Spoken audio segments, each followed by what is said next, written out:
Critias. By Plato. Introduction and Analysis. The Critias is a fragment which breaks off in the middle of a sentence. It was designed to be the second part of a trilogy, which, like the other great Platonic trilogy of the sophist, statesman, philosopher, was never completed. Timaeus had brought down the origin of the world to the creation of man, and the dawn of history was now to succeed the philosophy of nature. The Critias is also connected with the Republic. Plato, as he has already told us, intended to represent the ideal state engaged in a patriotic conflict. This mythical conflict is prophetic or symbolical of the struggle of Athens and Persia, perhaps in some degree also of the wars of the Greeks and Carthaginians, in the same way that the Persian is prefigured by the Trojan War to the mind of Herodotus, or as the narrative of the first part of the Aeneid is intended by Virgil to foreshadow the wars of Carthage and Rome. The small number of the primitive Athenian citizens, 20,000, which is about their present number, is evidently designed to contrast with the myriads and barbaric array of the Atlantic hosts. The passing remark in the Timaeus that Athens was left alone in the struggle, in which she conquered and became the liberator of Greece, is also an allusion to the later history. Hence we may safely conclude that the entire narrative is due to the imagination of Plato, who has used the name of Solon and introduced the Egyptian priests to give verisimilitude to his story. To the Greek such a tale, like that of the earth-born men, would have seemed perfectly accordant with the character of his mythology, and not more marvelous than the wonders of the East narrated by Herodotus and others. He might have been deceived into believing it. But it appears strange that later ages should have been imposed upon by the fiction. As many attempts have been made to find the great island of Atlantis, as to discover the country of the lost tribes. Without regard to the description of Plato, and without a suspicion that the whole narrative is a fabrication, interpreters have looked for the spot in every part of the globe: America, Arabia Felix, Ceylon, Palestine, Sardinia, Sweden. Timaeus concludes with a prayer that his words may be acceptable to the God whom he has revealed, and Critias, whose turn follows, begs that a larger measure of indulgence may be conceded to him, because he has to speak of men whom we know and not of gods whom we do not know. Socrates readily grants his request, and anticipating that Hermocrates will make a similar petition, extends by anticipation a like indulgence to him.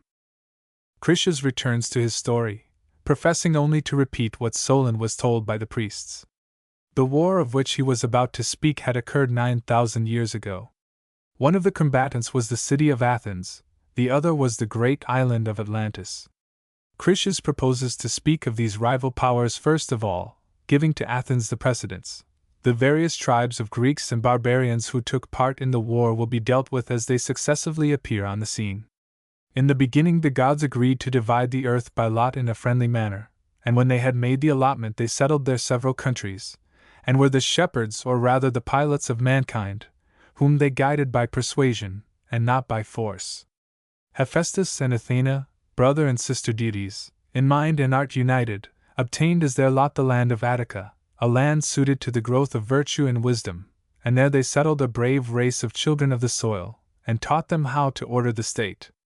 Some of their names, such as Cecrops, Erechtheus, Erichthonius, and Erysichthon, were preserved and adopted in later times, but the memory of their deeds has passed away, for there have since been many deluges, and the remnant who survived in the mountains were ignorant of the art of writing, and during many generations were wholly devoted to acquiring the means of life. And the armed image of the goddess which was dedicated by the ancient Athenians is an evidence to other ages that men and women had in those days, as they ought always to have, common virtues and pursuits. There were various classes of citizens, including handicraftsmen and husbandmen, and a superior class of warriors who dwelt apart, and were educated, and had all things in common, like our guardians. Attica in those days extended southwards to the isthmus, and inland to the heights of Parnes and Cithaeron, and between them and the sea included the district of Oropus. The country was then, as what remains of it still is, the most fertile in the world, and abounded in rich plains and pastures. But in the course of ages much of the soil was washed away and disappeared in the deep sea. And the inhabitants of this fair land were endowed with intelligence and the love of beauty. The Acropolis of the ancient Athens extended to the Ilissus and Eridanus, and included the Pnyx, and the Lycabettus on the opposite side to the Pnyx, having a level surface and deep soil. The side of the hill was inhabited by craftsmen and husbandmen, and the warriors dwelt by themselves on the summit, around the temples of Hephaestus and Athene, in an enclosure which was like the garden of a single house.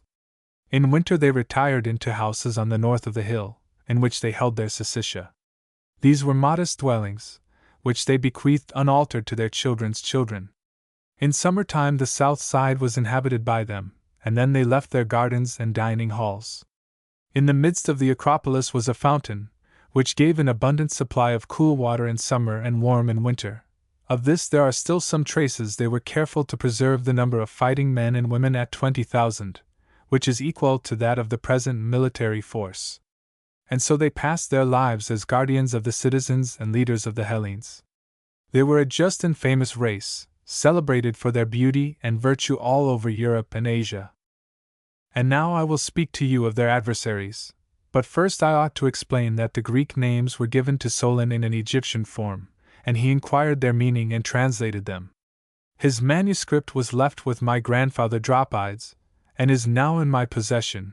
In the division of the earth Poseidon obtained as his portion the island of Atlantis, and there he begot children whose mother was immortal. Towards the sea and in the center of the island there was a very fair and fertile plain, and near the center, about 50 stadia from the plain, there was a low mountain in which dwelt a man named Evener and his wife Leucippe, and their daughter Clyto, of whom Poseidon became enamored. He to secure his love enclosed the mountain with rings or zones varying in size, 2 of land and 3 of sea, which his divine power readily enabled him to excavate and fashion, and, as there was no shipping in those days, no man could get into the place. To the interior island he conveyed under the earth springs of water hot and cold, and supplied the land with all things needed for the life of man. Here he begot a family consisting of 5 pairs of twin male children. The eldest was Atlas, and him he made king of the center island, while to his twin brother, Eumelus, or Gadirus, he assigned that part of the country which was nearest the straits. The other brothers he made chiefs over the rest of the island, and their kingdom extended as far as Egypt and Tyrrhenia. Now Atlas had a fair posterity, and great treasures derived from mines, among them that precious metal orichalcum, and there was abundance of wood, and herds of elephants, and pastures for animals of all kinds, and fragrant herbs, and grasses, and trees bearing fruit.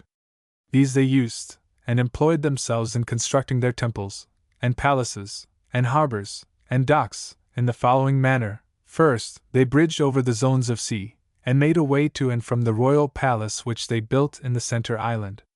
This ancient palace was ornamented by successive generations, and they dug a canal which passed through the zones of land from the island to the sea. The zones of earth were surrounded by walls made of stone of divers colors, black and white and red, which they sometimes intermingled for the sake of ornament, and as they quarried they hollowed out beneath the edges of the zones double docks having roofs of rock. The outermost of the walls was coated with brass, the second with tin, and the third, which was the wall of the citadel, flashed with the red light of orichalcum. In the interior of the citadel was a holy temple, dedicated to Clyto and Poseidon, and surrounded by an enclosure of gold, and there was Poseidon's own temple, which was covered with silver, and the pinnacles with gold. The roof was of ivory, adorned with gold and silver and orichalcum, and the rest of the interior was lined with orichalcum. Within was an image of the god standing in a chariot drawn by 6 winged horses, and touching the roof with his head. Around him were 100 Nereids, riding on dolphins. Outside the temple were placed golden statues of all the descendants of the 10 kings and of their wives. There was an altar too, and there were palaces, corresponding to the greatness and glory both of the kingdom and of the temple. Also there were fountains of hot and cold water, and suitable buildings surrounding them, and trees, and there were baths both of the kings and of private individuals, and separate baths for women, and also for cattle. The water from the baths was carried to the grove of Poseidon, and by aqueducts over the bridges to the outer circles. And there were temples in the zones, and in the larger of the 2 there was a racecourse for horses, which ran all round the island. The guards were distributed in the zones according to the trust reposed in them. The most trusted of them were stationed in the citadel. The docks were full of triremes and stores. The land between the harbor and the sea was surrounded by a wall, and was crowded with dwellings, and the harbor and canal resounded with the din of human voices. The plain around the city was highly cultivated and sheltered from the north by mountains. It was oblong, and where falling out of the straight line followed the circular ditch, which was of an incredible depth.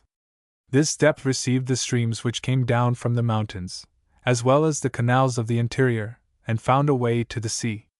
The entire country was divided into 60,000 lots, each of which was a square of 10 stadia, and the owner of a lot was bound to furnish the sixth part of a war chariot, so as to make up 10,000 chariots, 2 horses and riders upon them, a pair of chariot horses without a seat, and an attendant and charioteer, 2 hoplites, 2 archers, 2 slingers, 3 stone shooters, 3 javelin men, and 4 sailors to make up the complement of 1,200 ships. Each of the 10 kings was absolute in his own city and kingdom. The relations of the different governments to one another were determined by the injunctions of Poseidon, which had been inscribed by the first kings on a column of orichalcum in the temple of Poseidon, at which the kings and princes gathered together, and held a festival every 5th and every 6th year alternately. Around the temple ranged the bulls of Poseidon, one of which the 10 kings caught and sacrificed, shedding the blood of the victim over the inscription, and vowing not to transgress the laws of their father Poseidon. When night came, they put on azure robes and gave judgment against offenders. The most important of their laws related to their dealings with one another. They were not to take up arms against one another, and were to come to the rescue if any of their brethren were attacked. They were to deliberate in common about war, and the king was not to have the power of life and death over his kinsmen, unless he had the assent of the majority. For many generations, as tradition tells, the people of Atlantis were obedient to the laws and to the gods, and practiced gentleness and wisdom in their intercourse with one another. They knew that they could only have the true use of riches by not caring about them. But gradually the divine portion of their souls became diluted with too much of the mortal admixture, and they began to degenerate, though to the outward eye they appeared glorious as ever at the very time when they were filled with all iniquity. The all-seeing Zeus, wanting to punish them, held a council of the gods, and when he had called them together, he spoke as follows. No one knew better than Plato how to invent a noble lie. Observe, 1. The innocent declaration of Socrates, that the truth of the story is a great advantage. 2. The manner in which traditional names and indications of geography are intermingled. Why, here be truths.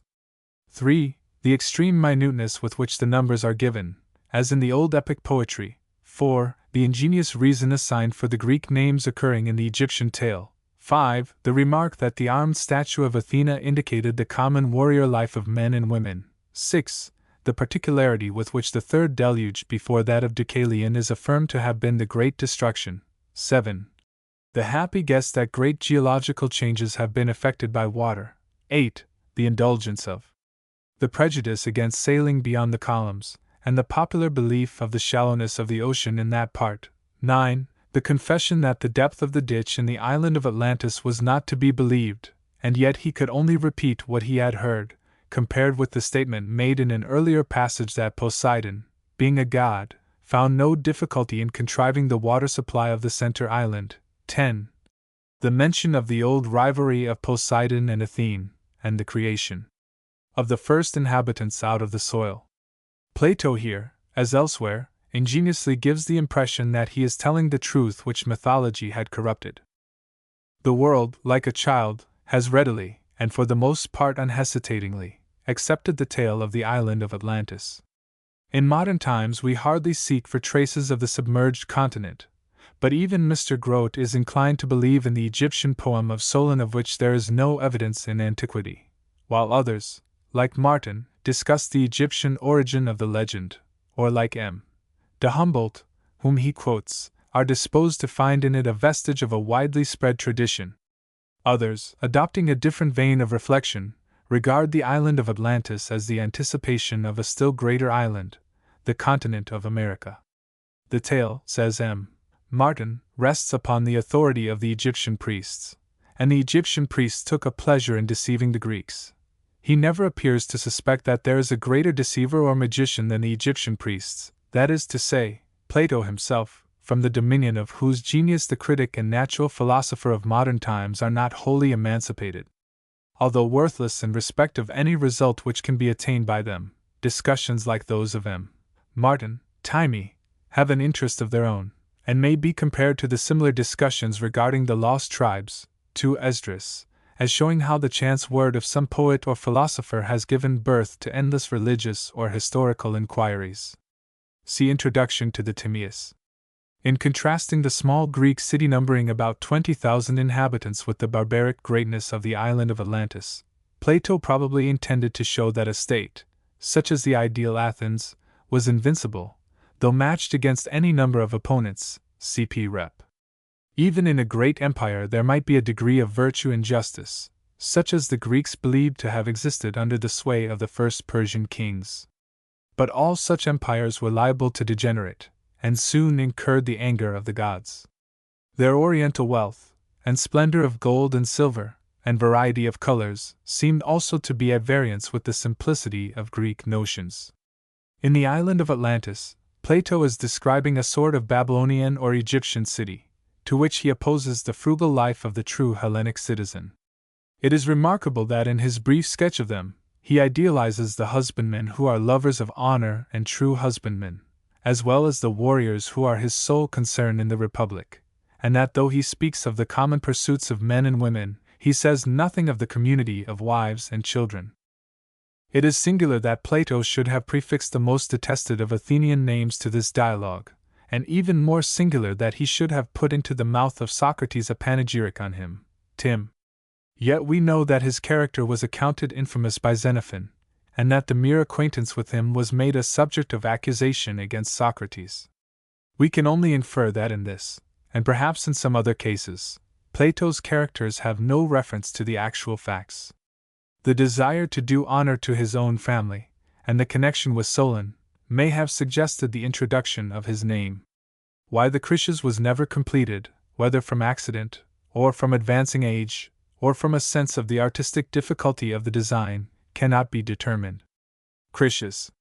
Persons of the dialogue: Critias, Hermocrates, Timaeus, Socrates. Timaeus: How thankful I am, Socrates, that I have arrived at last, and like a weary traveler after a long journey, may be at rest.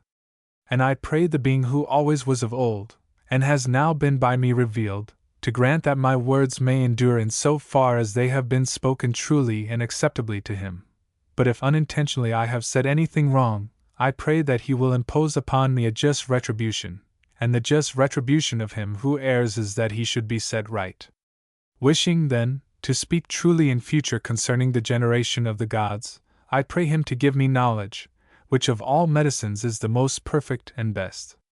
And now, having offered my prayer, I deliver up the argument to Critias, who is to speak next according to our agreement. Tim. Critias: And I, Timaeus, accept the trust, and as you at first said that you were going to speak of high matters, and begged that some forbearance might be shown to you, I too ask the same or greater forbearance for what I am about to say. And although I very well know that my request may appear to be somewhat ambitious and discourteous, I must make it nevertheless. For will any man of sense deny that you have spoken well? I can only attempt to show that I ought to have more indulgence than you, because my theme is more difficult, and I shall argue that to seem to speak well of the gods to men is far easier than to speak well of men to men, for the inexperience and utter ignorance of his hearers about any subject is a great assistance to him who has to speak of it, and we know how ignorant we are concerning the gods. But I should like to make my meaning clearer, if you will follow me. All that is said by any of us can only be imitation and representation. For if we consider the likenesses which painters make of bodies divine and heavenly, and the different degrees of gratification with which the eye of the spectator receives them, we shall see that we are satisfied with the artist who is able in any degree to imitate the earth and its mountains, and the rivers, and the woods, and the universe, and the things that are and move therein, and further, that knowing nothing precise about such matters, we do not examine or analyze the painting.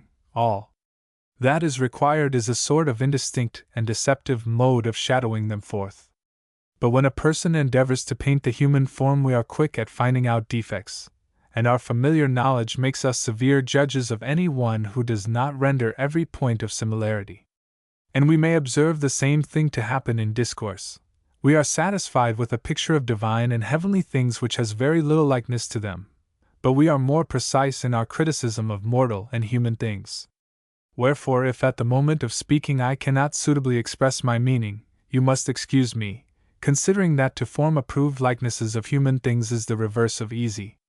This is what I want to suggest to you, and at the same time to beg, Socrates, that I may have not less, but more indulgence conceded to me in what I am about to say. Which favor, if I am right in asking, I hope that you will be ready to grant. Socrates: Certainly, Critias, we will grant your request, and we will grant the same by anticipation to Hermocrates, as well as to you and to Timaeus, for I have no doubt that when his turn comes a little while hence, he will make the same request which you have made. In order, then, that he may provide himself with a fresh beginning, and not be compelled to say the same things over again, let him understand that the indulgence is already extended by anticipation to him. And now, friend Critias, I will announce to you the judgment of the theatre. They are of opinion that the last performer was wonderfully successful, and that you will need a great deal of indulgence before you will be able to take his place. Hermocrates, the warning, Socrates, which you have addressed to him, I must also take to myself. But remember, Critias, that faint heart never yet raised a trophy, and therefore you must go and attack the argument like a man. First invoke Apollo and the Muses, and then let us hear you sound the praises and show forth the virtues of your ancient citizens. Critias, friend Hermocrates, you, who are stationed last and have another in front of you, have not lost heart as yet. The gravity of the situation will soon be revealed to you. Meanwhile I accept your exhortations and encouragements. But besides the gods and goddesses whom you have mentioned, I would specially invoke Mnemosyne, for all the important part of my discourse is dependent on her favor, and if I can recollect and recite enough of what was said by the priests and brought hither by Solon, I doubt not that I shall satisfy the requirements of this theatre. And now, making no more excuses, I will proceed. Let me begin by observing first of all, that 9,000 was the sum of years which had elapsed since the war which was said to have taken place between those who dwelt outside the pillars of Heracles and all who dwelt within them. This war I am going to describe. Of the combatants on the one side, the city of Athens was reported to have been the leader and to have fought out the war. The combatants on the other side were commanded by the kings of Atlantis, which, as I was saying, was an island greater in extent than Libya in Asia, and when afterwards sunk by an earthquake, became an impassable barrier of mud to voyagers sailing from hence to any part of the ocean. The progress of the history will unfold the various nations of barbarians and families of Hellenes which then existed, as they successively appear on the scene. But I must describe first of all the Athenians of that day, and their enemies who fought with them, and then the respective powers and governments of the two kingdoms. Let us give the precedence to Athens. In the days of old, the gods had the whole earth distributed among them by allotment, cp. Politics. There was no quarreling, for you cannot rightly suppose that the gods did not know what was proper for each of them to have, or, knowing this, that they would seek to procure for themselves by contention that which more properly belonged to others. They all of them by just apportionment obtained what they wanted, and peopled their own districts, and when they had peopled them they tended us, their nurslings and possessions, as shepherds tend their flocks, excepting only that they did not use blows or bodily force, as shepherds do, but governed us like pilots from the stern of the vessel, which is an easy way of guiding animals, holding our souls by the rudder of persuasion according to their own pleasure. Thus did they guide all mortal creatures. Now different gods had their allotments in different places which they set in order. Hephaestus and Athene, who were brother and sister, and sprang from the same father, having a common nature, and being united also in the love of philosophy and art, both obtained as their common portion this land, which was naturally adapted for wisdom and virtue, and there they implanted brave children of the soil, and put into their minds the order of government. Their names are preserved, but their actions have disappeared by reason of the destruction of those who received the tradition, and the lapse of ages. For when there were any survivors, as I have already said, they were men who dwelt in the mountains, and they were ignorant of the art of writing, and had heard only the names of the chiefs of the land, but very little about their actions. The names they were willing enough to give to their children, but the virtues and the laws of their predecessors they knew only by obscure traditions, and as they themselves and their children lacked for many generations the necessaries of life, they directed their attention to the supply of their wants, and of them they conversed, to the neglect of events that had happened in times long past. For mythology and the inquiry into antiquity are first introduced into cities when they begin to have leisure, C.P. Arist. Metaphes, and when they see that the necessaries of life have already been provided, but not before. And this is the reason why the names of the ancients have been preserved to us, and not their actions. This I infer because Solon said that the priests in their narrative of that war mention most of the names which are recorded prior to the time of Theseus, such as Cecrops, and Erechtheus, and Erichthonius, and Erysichthon, and the names of the women in like manner. Moreover, since military pursuits were then common to men and women, the men of those days, in accordance with the custom of the time, set up a figure and image of the goddess in full armor, to be a testimony that all animals which associate together, male as well as female, may, if they please, practice in common the virtue which belongs to them without distinction of sex. Now the country was inhabited in those days by various classes of citizens. There were artisans, and there were husbandmen, and there was also a warrior class originally set apart by divine men. The latter dwelt by themselves, and had all things suitable for nurture and education, neither had any of them anything of their own, but they regarded all that they had as common property, nor did they claim to receive of the other citizens anything more than their necessary food. And they practiced all the pursuits which we yesterday described as those of our imaginary guardians. Concerning the country, the Egyptian priests said what is not only probable but manifestly true, that the boundaries were in those days fixed by the isthmus, and that in the direction of the continent they extended as far as the heights of Cithaeron and Parnes. The boundary line came down in the direction of the sea, having the district of Oropus on the right, and with the river Asopus as the limit on the left. The land was the best in the world, and was therefore able in those days to support a vast army, raised from the surrounding people. Even the remnant of Attica which now exists may compare with any region in the world for the variety and excellence of its fruits, and the suitableness of its pastures to every sort of animal, which proves what I am saying. But in those days the country was fair as now, and yielded far more abundant produce. How shall I establish my words? And what part of it can be truly called a remnant of the land that then was?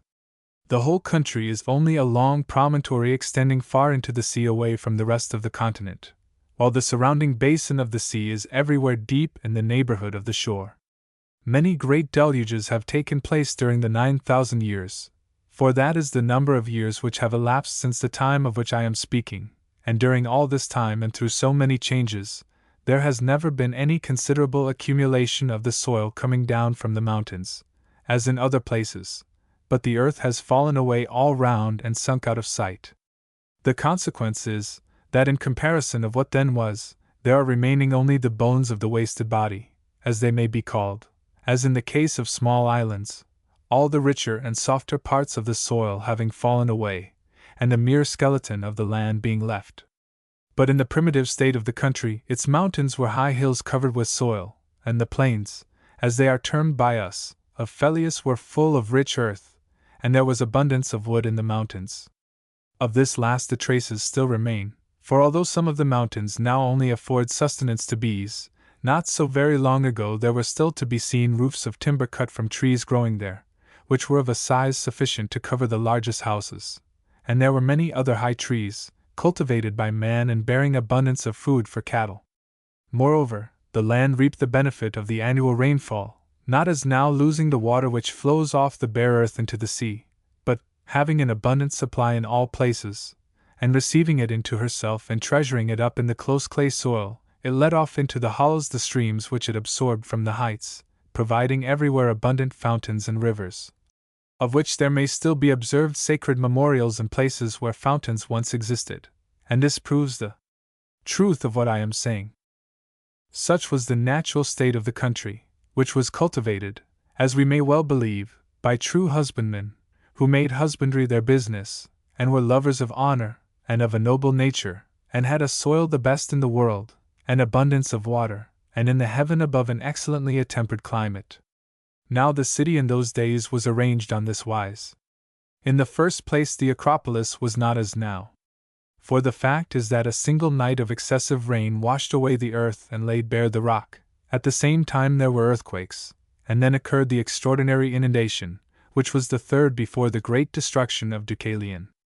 But in primitive times the hill of the Acropolis extended to the Eridanus and Ilissus, and included the Pnyx on one side, and the Lycabettus as a boundary on the opposite side to the Pnyx, and was all well covered with soil, and level at the top, except in one or two places. Outside the Acropolis and under the sides of the hill there dwelt artisans, and such of the husbandmen as were tilling the ground near. The warrior class dwelt by themselves around the temples of Athene and Hephaestus at the summit, which moreover they had enclosed with a single fence like the garden of a single house. On the north side they had dwellings in common and had erected halls for dining in winter, and had all the buildings which they needed for their common life, besides temples, but there was no adorning of them with gold and silver, for they made no use of these for any purpose. They took a middle course between meanness and ostentation, and built modest houses in which they and their children's children grew old. And they handed them down to others who were like themselves, always the same. But in summertime they left their gardens and gymnasia and dining halls, and then the southern side of the hill was made use of by them for the same purpose. Where the Acropolis now is there was a fountain, which was choked by the earthquake, and has left only the few small streams which still exist in the vicinity. But in those days the fountain gave an abundant supply of water for all and of suitable temperature in summer and in winter. This is how they dwelt, being the guardians of their own citizens and the leaders of the Hellenes, who were their willing followers. And they took care to preserve the same number of men and women through all time, being so many as were required for warlike purposes, then as now, that is to say, about 20,000. Such were the ancient Athenians, and after this manner they righteously administered their own land and the rest of Hellas. They were renowned all over Europe and Asia for the beauty of their persons and for the many virtues of their souls, and of all men who lived in those days they were the most illustrious. And next, if I have not forgotten what I heard when I was a child, I will impart to you the character and origin of their adversaries. For friends should not keep their stories to themselves, but have them in common. Yet, before proceeding further in the narrative, I ought to warn you that you must not be surprised if you should perhaps hear Hellenic names given to foreigners. I will tell you the reason of this. Solon, who was intending to use the tale for his poem, inquired into the meaning of the names, and found that the early Egyptians in writing them down had translated them into their own language, and he recovered the meaning of the several names and when copying them out again translated them into our language. My great-grandfather, Dropides, had the original writing, which is still in my possession, and was carefully studied by me when I was a child. Therefore, if you hear names such as are used in this country, you must not be surprised, for I have told how they came to be introduced. The tale, which was of great length, began as follows. I have before remarked in speaking of the allotments of the gods, that they distributed the whole earth into portions differing in extent, and made for themselves temples and instituted sacrifices. And Poseidon, receiving for his lot the island of Atlantis, begot children by a mortal woman, and settled them in a part of the island, which I will describe. Looking towards the sea, but in the center of the whole island, there was a plain which is said to have been the fairest of all plains and very fertile. Near the plain again, and also in the center of the island at a distance of about 50 stadia, there was a mountain not very high on any side. In this mountain there dwelt one of the earth-born primeval men of that country, whose name was Evener, and he had a wife named Leucippe, and they had an only daughter who was called Clyto. The maiden had already reached womanhood, when her father and mother died. Poseidon fell in love with her and had intercourse with her, and breaking the ground, enclosed the hill in which she dwelt all round, making alternate zones of sea and land larger and smaller, encircling one another. There were 2 of land and 3 of water, which he turned as with a lathe, each having its circumference equidistant every way from the center, so that no man could get to the island, for ships and voyages were not as yet. He himself, being a god, found no difficulty in making special arrangements for the center island, bringing up 2 springs of water from beneath the earth, one of warm water and the other of cold, and making every variety of food to spring up abundantly from the soil. He also begot and brought up 5 pairs of twin male children, and dividing the island of Atlantis into 10 portions, he gave to the firstborn of the eldest pair his mother's dwelling and the surrounding allotment, which was the largest and best, and made him king over the rest. The others he made princes, and gave them rule over many men, and a large territory. And he named them all. The eldest, who was the first king, he named Atlas, and after him the whole island and the ocean were called Atlantic. To his twin brother, who was born after him, and obtained as his lot the extremity of the island towards the Pillars of Heracles, facing the country which is now called the region of Gades in that part of the world, he gave the name which in the Hellenic language is Eumelus, in the language of the country which is named after him, Gaderis. Of the second pair of twins he called one Amphirs, and the other Vaemon. To the elder of the third pair of twins he gave the name Nesius, and autochthon to the one who followed him. Of the fourth pair of twins he called the elder Elisippus, and the younger Mestor. And of the fifth pair he gave to the elder the name of Azas, and to the younger that of Diaprepes. All these and their descendants for many generations were the inhabitants and rulers of divers islands in the open sea, and also, as has been already said, they held sway in our direction over the country within the Pillars as far as Egypt and Tyrrhenia. Now Atlas had a numerous and honorable family, and they retained the kingdom, the eldest son handing it on to his eldest for many generations, and they had such an amount of wealth as was never before possessed by kings and potentates, and is not likely ever to be again, and they were furnished with everything which they needed, both in the city and country. For because of the greatness of their empire many things were brought to them from foreign countries, and the island itself provided most of what was required by them for the uses of life. In the first place, they dug out of the earth whatever was to be found there, solid as well as fusel, and that which is now only a name and was then something more than a name, or a calcum, was dug out of the earth in many parts of the island, being more precious in those days than anything except gold. There was an abundance of wood for carpenter's work, and sufficient maintenance for tame and wild animals. Moreover, there were a great number of elephants in the island, for as there was provision for all other sorts of animals, both for those which live in lakes and marshes and rivers, and also for those which live in mountains and on plains, so there was for the animal which is the largest and most voracious of all. Also whatever fragrant things there now are in the earth, whether roots, or herbage, or woods, or essences which distill from fruit and flower, grew and thrived in that land, also the fruit which admits of cultivation, both the dry sort, which is given us for nourishment, and any other which we use for food, we call them all by the common name of pulse, and the fruits having a hard rind, affording drinks and meats and ointments, and good store of chestnuts and the like, which furnish pleasure and amusement, and are fruits which spoil with keeping, and the pleasant kinds of dessert, with which we console ourselves after dinner, when we are tired of eating, all these that sacred island which then beheld the light of the sun, brought forth fair and wondrous and in infinite abundance. With such blessings the earth freely furnished them. Meanwhile they went on constructing their temples and palaces and harbors and docks. And they arranged the whole country in the following manner. First of all they bridged over the zones of sea which surrounded the ancient metropolis, making a road to and from the royal palace.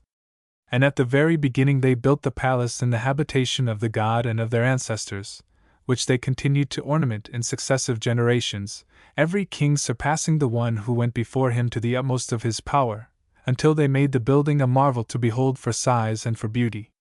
And beginning from the sea they bored a canal of 300 feet in width, and 100 feet in depth and 50 stadia in length, which they carried through to the outermost zone, making a passage from the sea up to this, which became a harbor, and leaving an opening sufficient to enable the largest vessels to find ingress.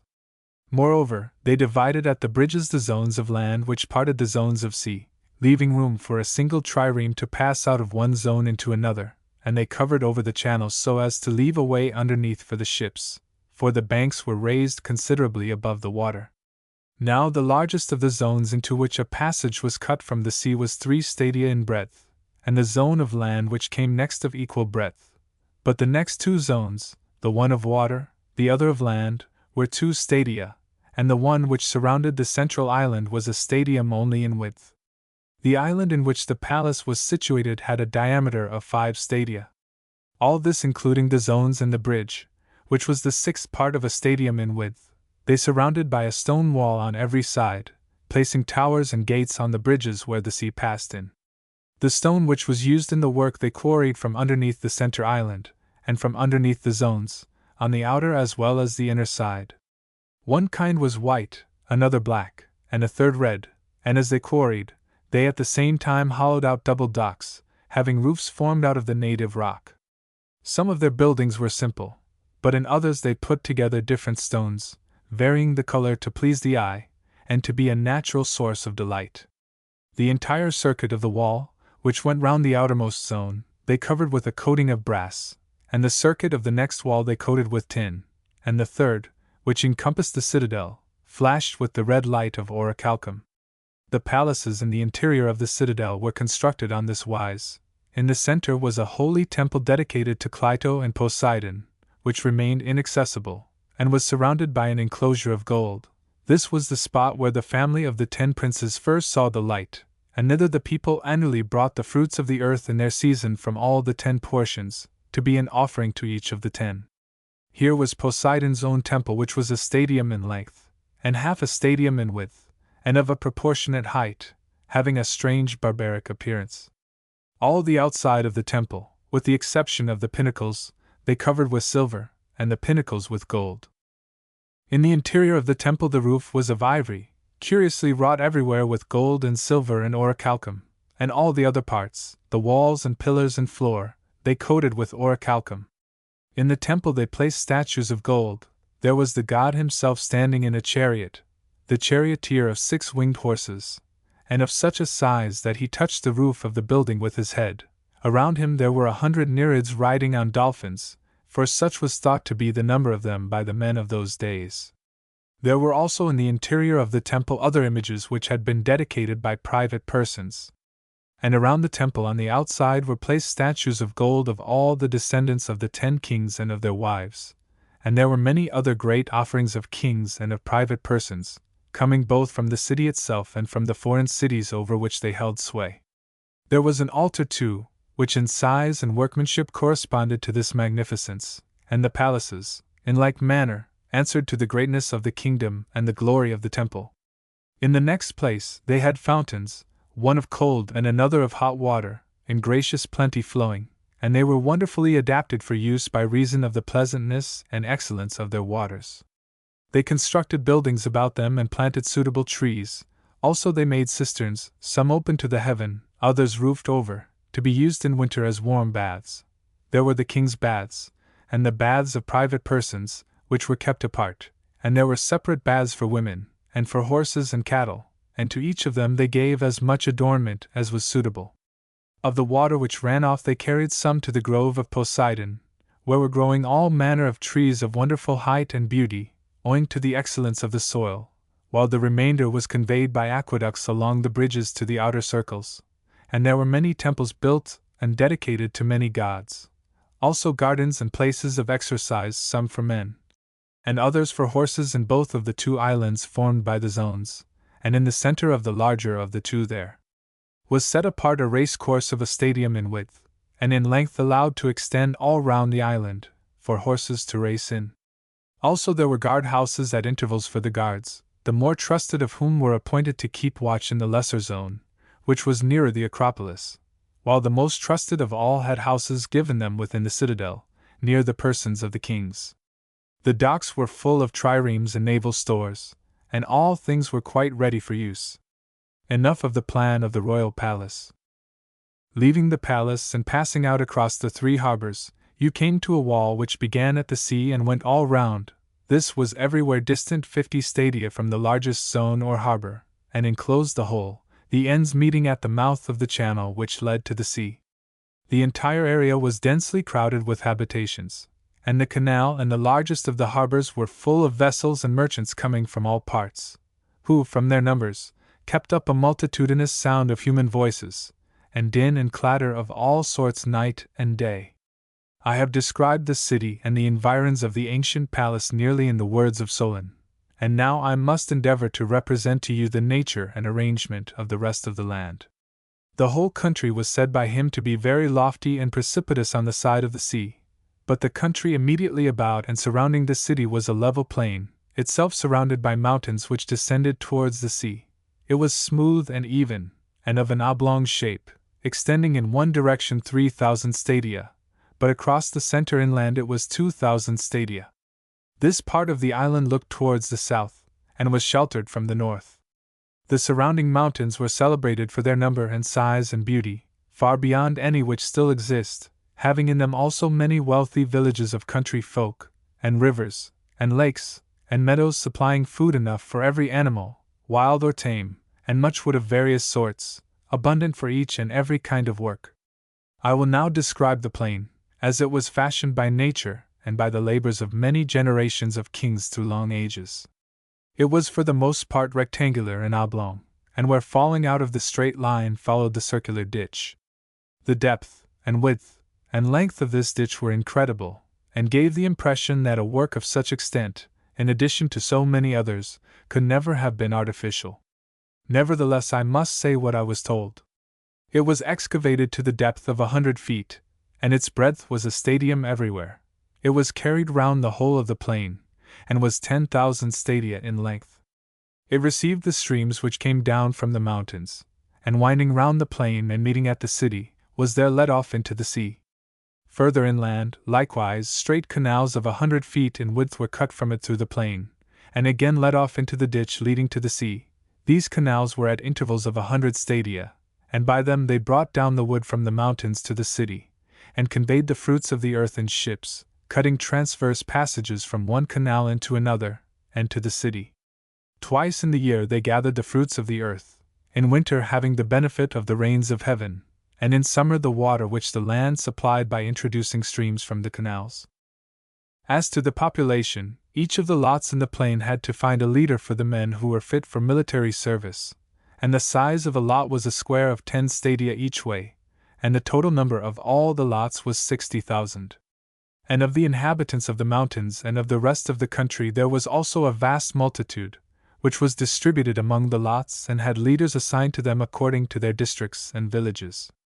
The leader was required to furnish for the war the 6th portion of a war chariot, so as to make up a total of 10,000 chariots, also 2 horses and riders for them, and a pair of chariot horses without a seat, accompanied by a horseman who could fight on foot carrying a small shield, and having a charioteer who stood behind the man-at-arms to guide the 2 horses.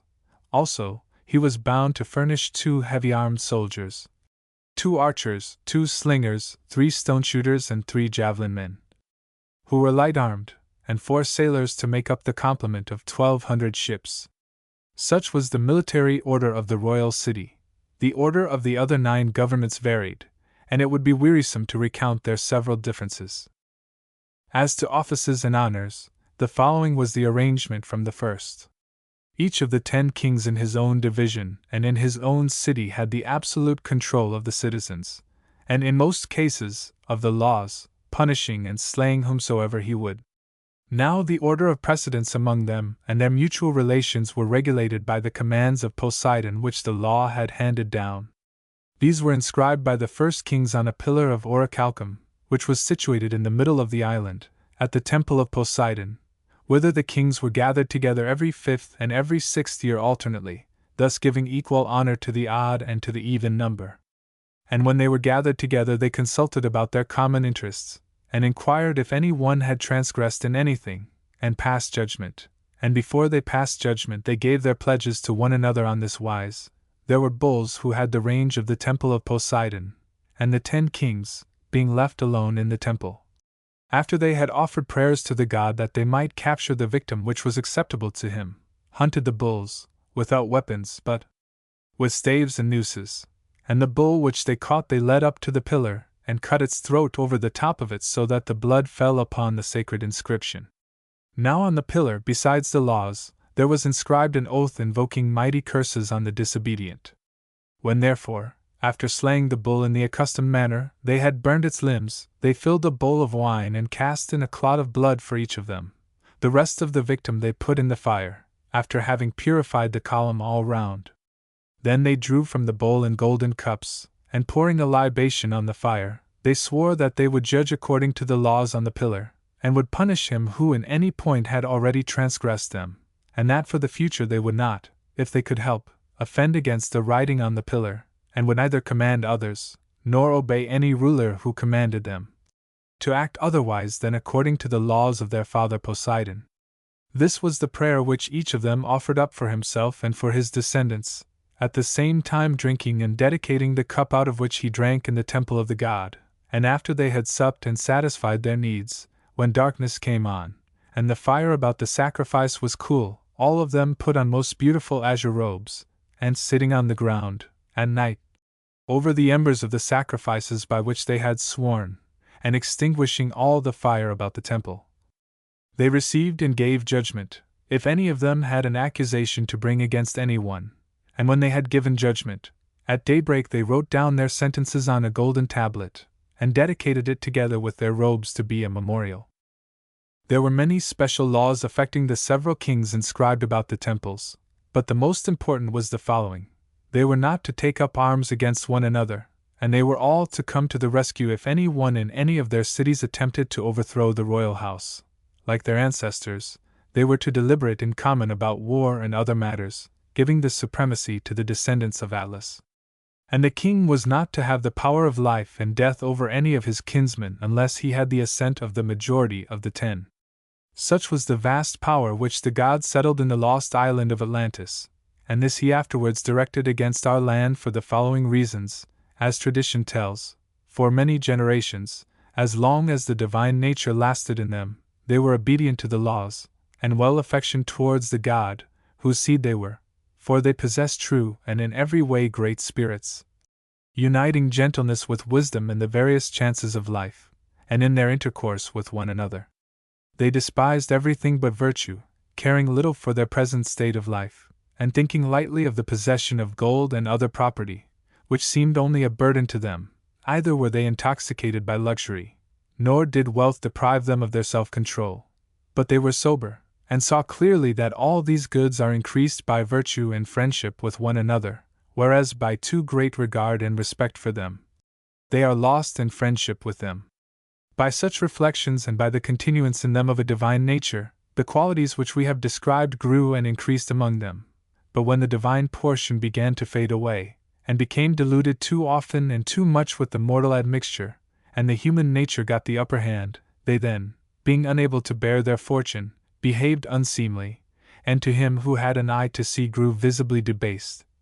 For they were losing the fairest of their precious gifts, but to those who had no eye to see the true happiness, they appeared glorious and blessed at the very time when they were full of avarice and unrighteous power.